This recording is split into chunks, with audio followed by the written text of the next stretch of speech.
Welcome to 5 Minutes of Momentum. These episodes are a short 5-minute burst of inspiration, motivation, and massive action.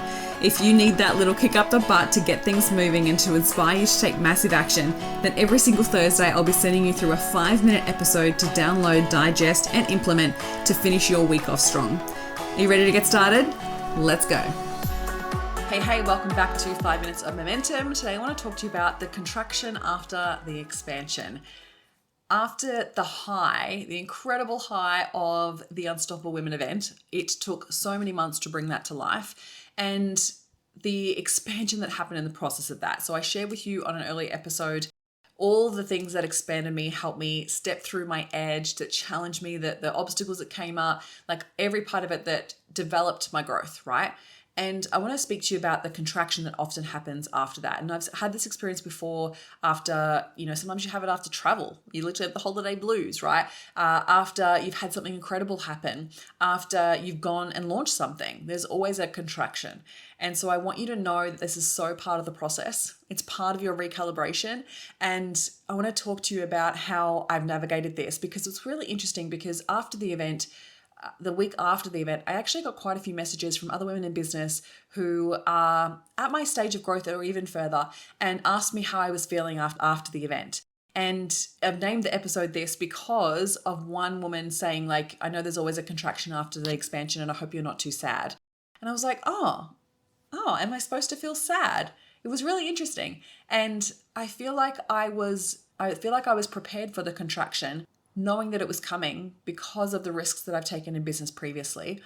And also I feel like I've navigated it really well because of my mindset, that often we can have a deeper contraction depending on your ability to manage and process your own emotions. So it was really interesting. So the week of the event was on a Friday. The week of the event, I had moments of sadness. I was literally feeling sad that I was like, oh, it's almost over. Like come Saturday morning, I'll be looking at this being like, I can't believe this is over already. And so I was already experiencing an element of grief, because that's what really it was, sadness and the loss, right? And I think sometimes we focus too much on the big thing instead of the whole thing. And so I remember like leading up to the event of like, how am I going to enjoy this? And how am I going to experience this? And it's not just the day, it's everything. It's all of it. It's all of it leading up to it. It's everything afterwards. And so the contraction, another way to describe that is the come down or the hangover, right? And so there was definitely an energy hangover. It was interesting because like I often experience this even after retreats. And I remember having a conversation with someone, who was it actually? I can't remember who it was. I had a conversation with someone who also runs big events and retreats months and months ago. And she was saying how she actually doesn't take the day off after.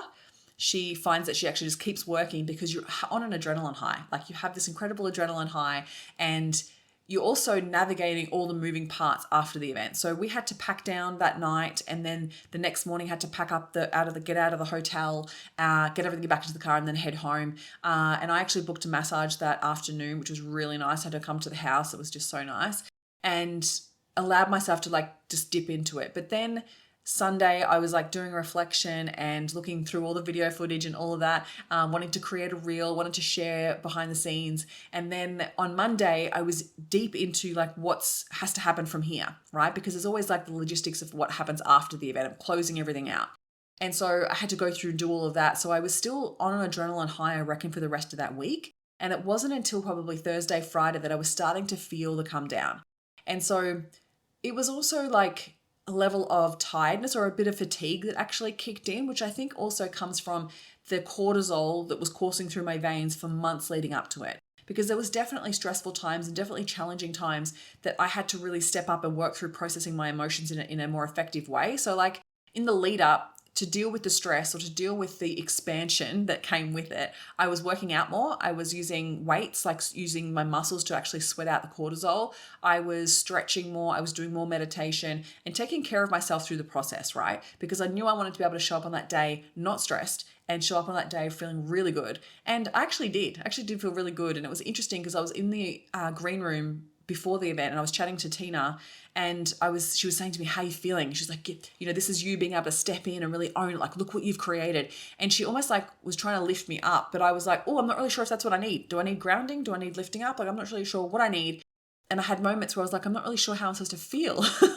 It was really interesting. And so I feel like there's been so much emotions, like there's an emotional roller coaster. And so the come down is also the feeling of all the emotions, because often we compartmentalize and put them to the side. But I actually wasn't doing that. I was making sure that I was processing my emotions in the lead up. And then it was just on the day, I was even doing like breath work, and I had essential oils, and I was meditating, and I was trying to ground myself and doing what I could to be in my body, right? Not in my head.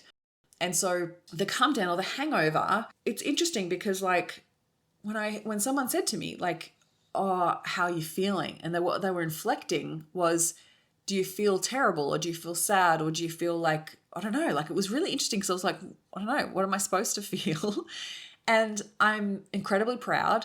I'm extremely grateful. Like every time I think about that space, that energy in the room, like the energy even in the foyer when people were arriving, the energy of people walking into the room, like every part of that, I'm so freaking grateful for. And I feel like that's also supported the contraction because I've taken the time to reflect. I've extracted the lessons. I've extracted the great things and the things I do differently next time, and like so many lessons, but also the moments throughout the day that I look back on now and I'm so incredibly grateful for. The interactions with all the speakers, seeing Leith on the stage, being supported by the crowd, that was the most incredible experience. I was at the back and I could hear everything. And I was standing at the stage door and I could hear her fumbling on her words, and people in the crowd were like, "You've got this, girl, keep going." And I was like, oh my God, like that's what this event is all about, is lifting people up. And I was so like almost at tears with that. And then seeing the impact of that on the stage and being like, I'm so grateful that we chose her, that she won that competition. And every other speaker, like lifting people up to the next stage, and then people's feedback throughout the day, and then standing on the stage at the end of the day with all the speakers and being in such gratitude for what this day had been. And then sitting at the hotel with my sister and my niece on the beds, and we were doing the full debrief of the day and being like, far out, like, how did we do that? How did we make that happen? It was pretty incredible. And so I want to say, like, it's okay if you experience the contraction after the event. And I've definitely experienced the contraction, whether that's like the come down from the adrenaline and I felt exhausted, absolutely felt exhausted come Friday. And on the weekend, I literally just relaxed, like switched off everything and laid by the pool. I've not relaxed like that in a really long time. It was so good. And I've also processed my emotions of how I've been feeling. So I've been journaling a lot. I've been really feeling into like, what am I actually feeling about the event? And I feel like that also helps with the contraction because I'm not sitting in negative emotion. Yeah, I'm sad that it's over, but I'm so excited about next year. Like, and I'm not bypassing those emotions either. Okay, I just want to say that as well. Like, we're not bypassing the emotions and just focusing on next year.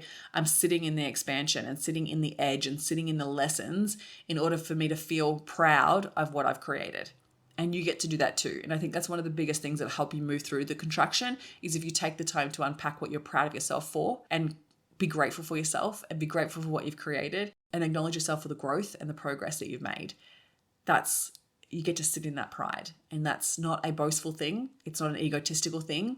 It's what you should feel. You should feel freaking proud of what you've created. So even after a launch, whether it's gone well or where it hasn't gone well, I still find things that I'm proud of myself for. So if you can cultivate that for your mindset, it'll help you through the contraction. But it's also naturally part of your growth, right? We expand and we come back to a contraction. So there's an element there of identity, and there's also that still happening for me. So I'm like, how do I identify as the person that created an event like that? How do I identify as the speaker that holds space for those people on stage? Like, there's so much there with the contraction that I think I'm still easing through. And you need to expand in order to contract, but then we go and we keep moving forward, right? So as we continue to take the lessons and implement those lessons, we continue to expand, but I cannot go back to who I was. You won't. Like, I cannot unlearn the things that I've learned. I cannot unexperience the things that I've experienced. So you are always expanded. And yes, you might contract back to the norm. Like, I feel like there's been an element of this week where it's like, oh, things are back to normal. And I had a moment where I was like, oh, am I sad that it's back to normal? And I'm like, no, actually, like, I'm excited to have a little bit of my life back. I'm excited to expand into other areas of my life. And so you get to be that too. And so I want you to know that if you experience a contraction, process your emotions, journal through it, work through it. Like I've been chatting through it with a friend, like figuring out like what you can extract from that experience so your expansion can hold rather than you just go back to the old version of yourself. Not that you really can, because you cannot unlearn what you've learned. You cannot unchange how you've changed. Okay, this was a much longer episode than I expected it to be. So I hope that you found it really valuable, and I hope to speak to you all next week.